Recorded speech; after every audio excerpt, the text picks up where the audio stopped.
Journal Entry 1, October 5th, 2101. On the picture plastered upon my wall, I relinquish my life. It represents the peace that once was, and escapes me from the greed of impossibility and the void of the unknown. Yes, a small painting of plump, juicy oranges hanging from the branches of a tree. Oranges against shadows. Art and literature against the shadow of humanity. This is the only remaining piece of art in all of Los Angeles. How could the abomination of society ever regain the love of literature and art as was had in years in the past? It has been 5 years, and yet every day he continues to return, visiting my office with his sad, hopeful eyes. Yes, S.C. Wright can't find in his heart to accept that art and literature have been exterminated from society. He doesn't understand. Bookshops and libraries all swept away with the wind. We live in an industrial world, in a universe that deserves so much more.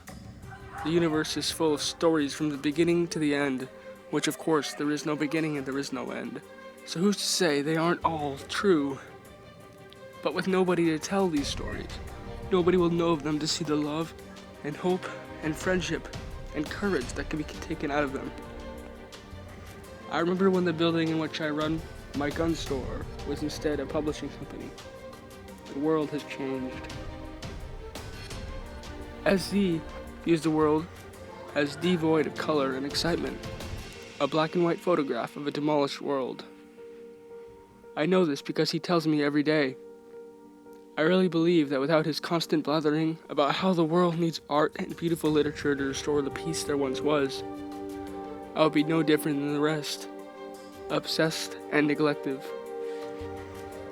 He gave me a sense that there was still some good in this world. I never have read his writing. I don't want to get trapped in the old world. Times have changed, and that's the way it is. But honestly, I've got no place to be, no purpose. What really is the true purpose of life, in anyone's perspective? The world is in ruin and devoid of hope. But is it really? I look to the wall, at my painting. Maybe dreams are real. Our dreams are our imaginations, and our dreams make us who we are.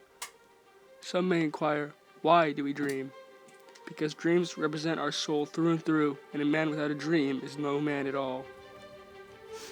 The future of the world are the dreams of each person residing on our great earth, and forced together they create the world we decide to create. Dreams are like a message from the true beauty within our minds, like a waterfall that pours into our future. It doesn't cost to dream, so we must explore our dreams and shape them into the world we want.